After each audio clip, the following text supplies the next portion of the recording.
Hello and welcome to the Everything is Black and White podcast on Facebook, Twitter, YouTube, and later on our podcast channel. Joined by Chief Sports Writer Lee Ryder down in Manchester. Newcastle defeated again, Lee. Not the performance we wanted. It was an improved performance for about 55 minutes or so, but as I'm sure we'll discuss, positives don't necessarily get you the points, and Newcastle are in dire trouble right now. Yeah, they were in dire trouble before the game kicked off, to be honest, and this was an opportunity to try and rectify that. They didn't do it. It's difficult to, judge them on nights like this because, the money Man United have spent and the money Newcastle spent, two completely different things. So they know they haven't been getting judged against the top four, but because they've fumbled against the teams near the bottom, they now find themselves in this position, and it has increased the intensity in and around them at the bottom of the table. So it's not a good situation for Steve Bruce. And tonight, obviously, I know a lot of people are calling for the manager to leave his job. And I mean, for those who didn't see it, Newcastle lost 3-1. Rashford got the goal. St. Maximin levelled.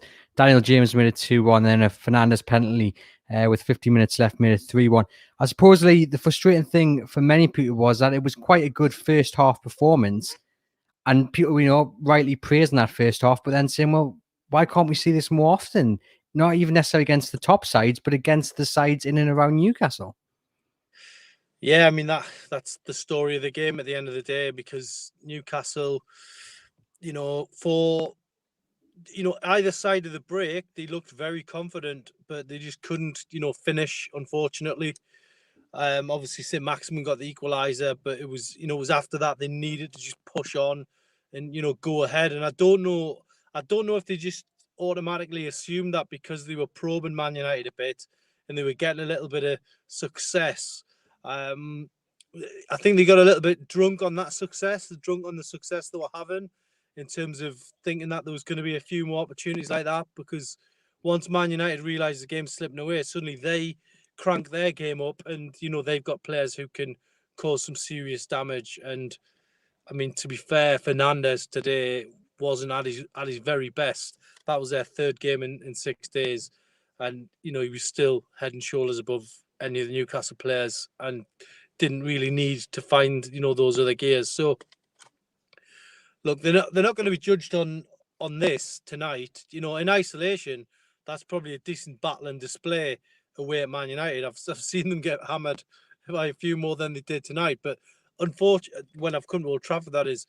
And unfortunately, as I say, beat Sheffield United, beat Brighton earlier in the season, take something from one of the Leeds games, Crystal Palace at home, they wouldn't be anywhere near this. They've done this to themselves because they've failed in other games.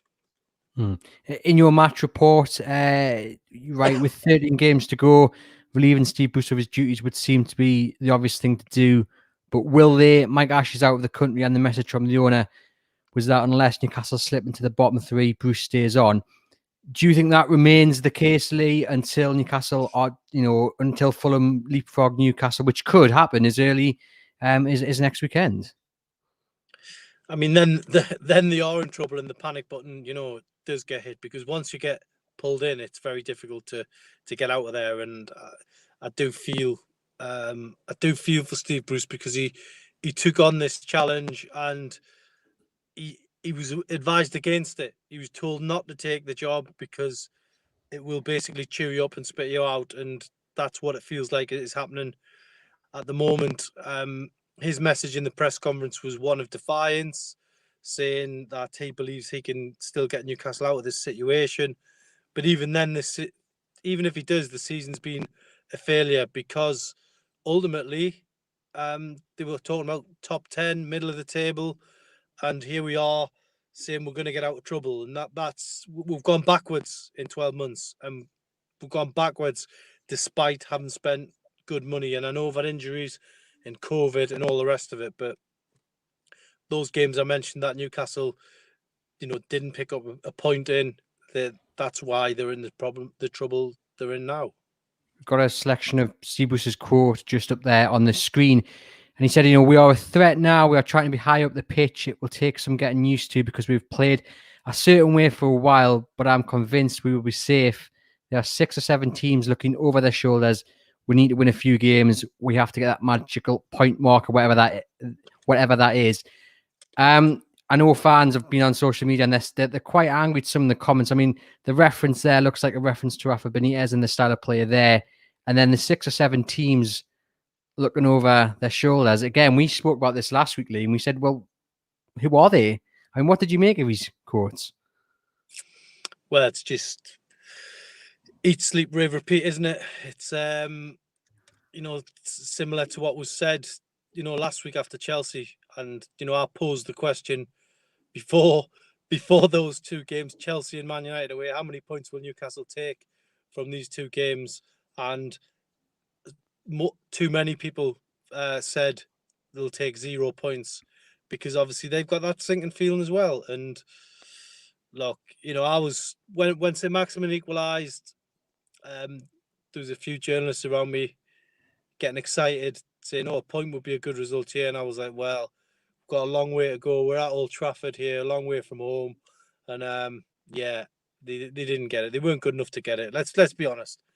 They're not good enough to get even a point at Old Trafford these days.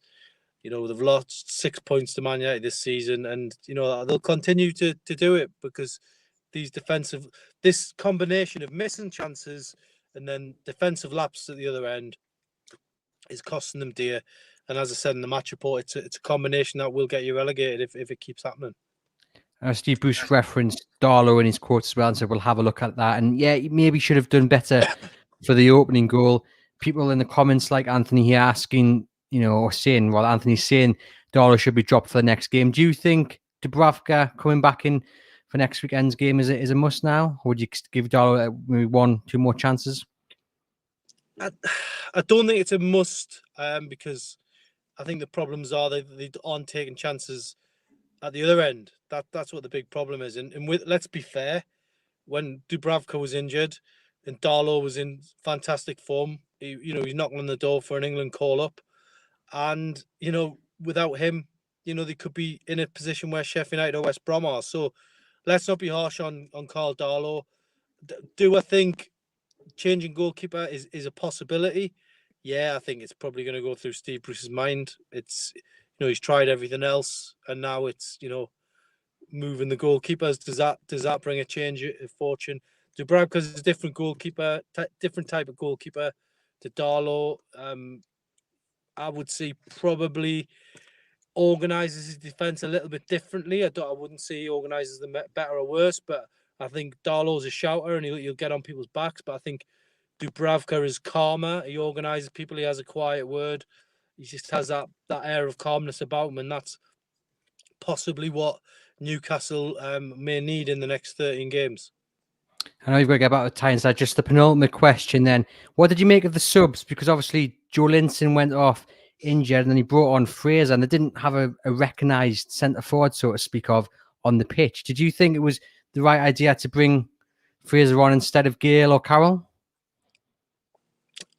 I think, Joe Linton actually had a reasonably decent game in terms of holding the ball up, winning headers, trying to make things happen.